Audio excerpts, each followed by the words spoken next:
Hey guys, this is Stephanie and I am Stacks on Stacks on Stacks.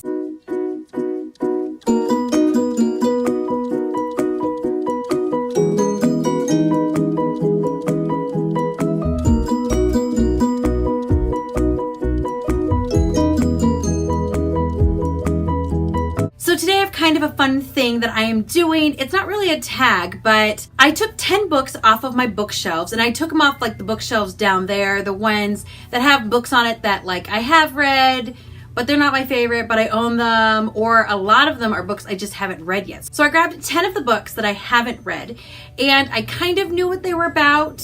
I mean, I bought them at one point, but I didn't really know what they were about. And I read the first chapter of each of those books and I decided based on that chapter if these were books that I will read eventually or books that I just need to get rid of because I'm not going to read them. Judging by the first chapter, this book does not interest me, or judging by the first chapter, I am going to read this book. I don't know when, but I'm going to read this book. I had fun with this experiment. So over the last 2 days, I've read the first chapter of these 10 books, and this is what came of them.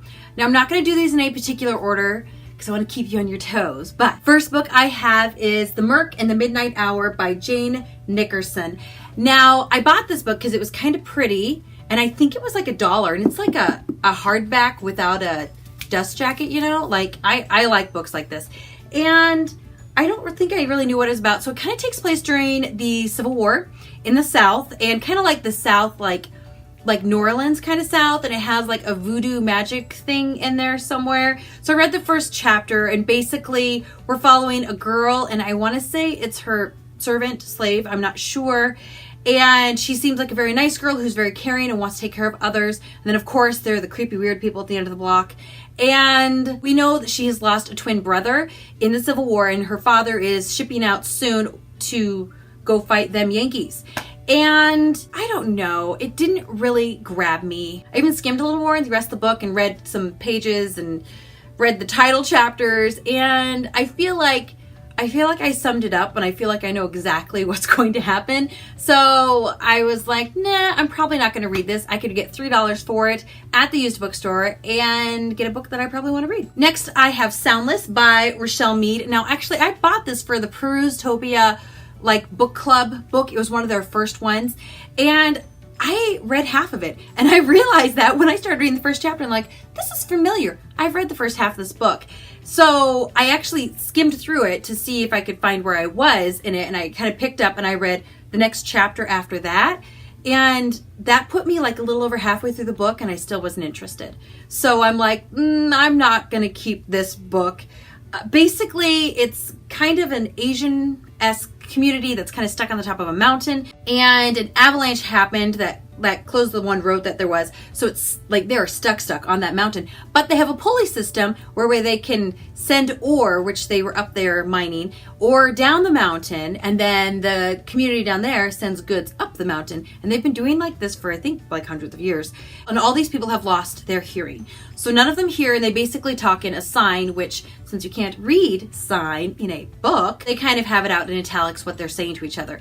Well, the problem starts when people are also losing their sight. So now we have no sound and no sight, so those people generally become beggars. Well, our main character, her sister, is starting to lose her sight, and so she's trying to cover for her at first, and then she's like, why are we losing our sight? What is going on here? Something fishy is going on, and there is something fishy going on.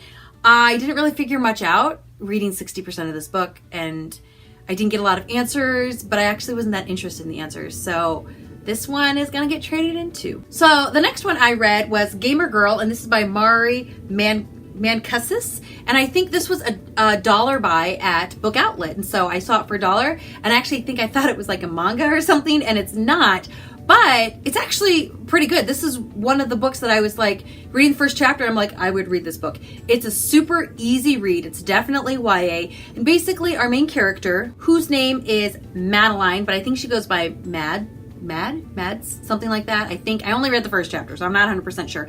And basically her parents get a divorce, so her and her sister and her mother are forced to move in with her grandmother, and she's this kind of emo, maybe hip chick, and grandma does not go that way. Grandma likes pink and unicorns, so first day of school she literally sends her back upstairs, change her clothes, and she's like, but everything I own is like this. And her grandma puts her in a unicorn pink sweatshirt and like mom pants.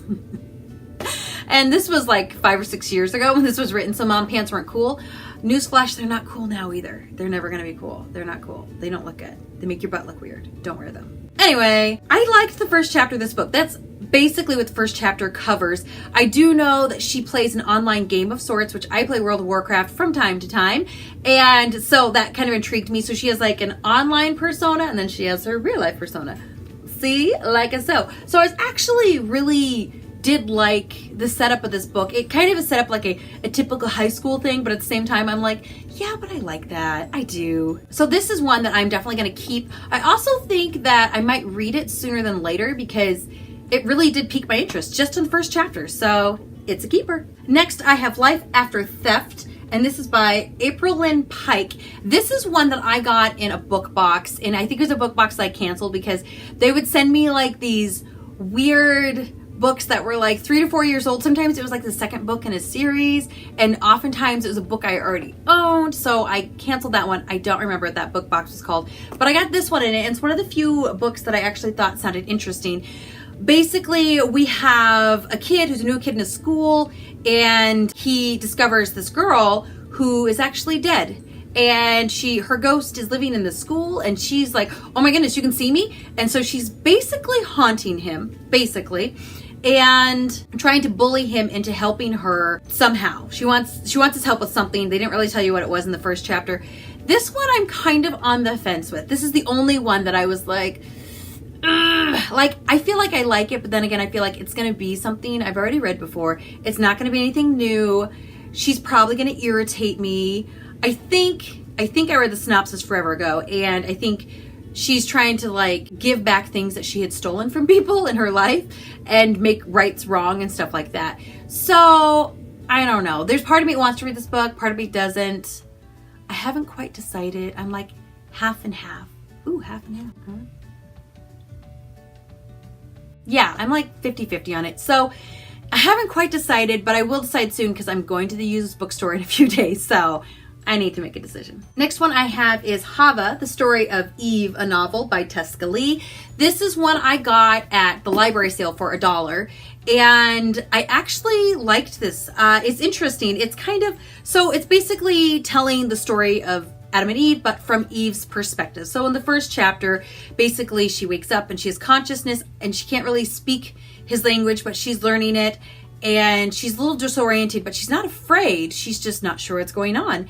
And I think I'm gonna like this book. I don't know when I'm gonna read it. I'm not as like jazzed to read this one as I am to read Gamer Girl, but I did like it. It's a little different, and I liked the writing style. It wasn't super slow, which is good because some of these books I'm like, this is terrible. I'm not gonna read this. But I did like it, and I think it's one that I will read eventually, so I definitely want to hold on to it. Next, I have Krane Wife by Patrick Ness. Now, this is one that I got on Book Outlet. I don't remember if it was cheap or not, but I don't know, like 2-3 years ago when I first found BookTube is also when I first found Book Outlet and started buying books like a crazy person. And people were raving about Patrick Ness. This was literally the only book that they had by Patrick Ness, so I bought it. So I didn't know much about this book before I bought it. It's weird. This is kind of a weird book. Basically, this guy, it's British, like the author's not British, but the characters are British. So maybe that's why it's a little odd. Like maybe I just don't get the humor or the drama. I don't know. I did not get this book. So our main character is George, and George is a divorcee, and basically he admits to himself that he's just a mediocre person, which is a great way to open a book. Matter of fact, the book opens and he's like taking a whiz in the bathroom. Oh, I have to pee. I got up in the middle of the night and I walked over the toilet. I was peeing and peeing and peeing, and I'm like, what? I don't care to read about people's bowel movements. Maybe that's just me. I know there are other people that are like, oh, I like those little things. Like, it's one thing if it's like, but I had to go to the bathroom when I was done, but I don't need a play-by-play of how you pee in a toilet. Like, I'm good. I could live my whole life without the details of that. And then a crane lands in his backyard and he basically saves its life. It got shot by an arrow, breaks the arrow, pulls the arrow out, voila. And then it moves on. I even read the second chapter because I was like, I'm confused. this is weird. So I read the second chapter and it was also weird. And I read the third chapter and I was like, I'm done. This whole thing is weird. I'm not going to want to read this book. That's what it comes down to. I'm not going to finish this. I'm not going to read it, but I will get $3 from it from my store. So I'm going to do that. Next, I have Maybe Someday by Melissa Cantor. Now this one, I think I also got this in the same book box with the weird mediocre books. And this is about two girls that are best friends. Like they grew up dancing together. They thought they were going to be like ballerinas together. And their junior year in high school, right before that, the ballet company, which was like a big ballet company, was like, yeah, we don't want you anymore. And they cut them loose. So then the girls, it's about the girls like finding their way in high school, finding a different identity. And then one of them gets really sick. That's what I learned from the first chapter and a half that I read. And it seems okay. I like that it's a friendship book, but I'm not really certain it's a book that I'm going to want to keep reading. I don't think it's necessarily too juvenile. I don't think the writing's too juvenile. I just think, I don't know. I just don't know if it's a book that I want to keep reading is all. So I would rather trade it in for a few bucks and get a book I know I want to read. The next book I have is Unearthly by Cynthia Hand. And this is actually a trilogy and I have all 3 books. I'm pretty sure I got these because I liked the cover. Yeah. These books kind of play with the idea of Nephilim, which is something they talk about in the Bible. And they say, well, they quote it right here. I can tell you exactly what they say. They say the Nephilim were on the earth those days and also after. When the angels went to the daughters of men and had children by them, they were the heroes of old, men of renown. Genesis 6:4. So basically, she has angel blood in her through her mother. And her mother has 2 kids, I believe her and her older brother. I'm not sure about the age of the brother because I only read the first chapter. And at a certain age, like it's different for everybody, you will get your calling. And then I think the calling is like a problem you have to solve. I think like you get these visions and you zone out to get these visions. And then you have to like figure out where the visions are. And then you go to the vision and you complete your whatever. And I'm not 100% sure. I know you get some special powers along the way or something like that. But it actually sounded more interesting than I thought it would. Like I actually picked this one up and thought, well, I'm going to get rid of these 3 books, but I am not because it actually interested me. The first chapter, it was a really quick read. It read quickly, it read well. I did enjoy it.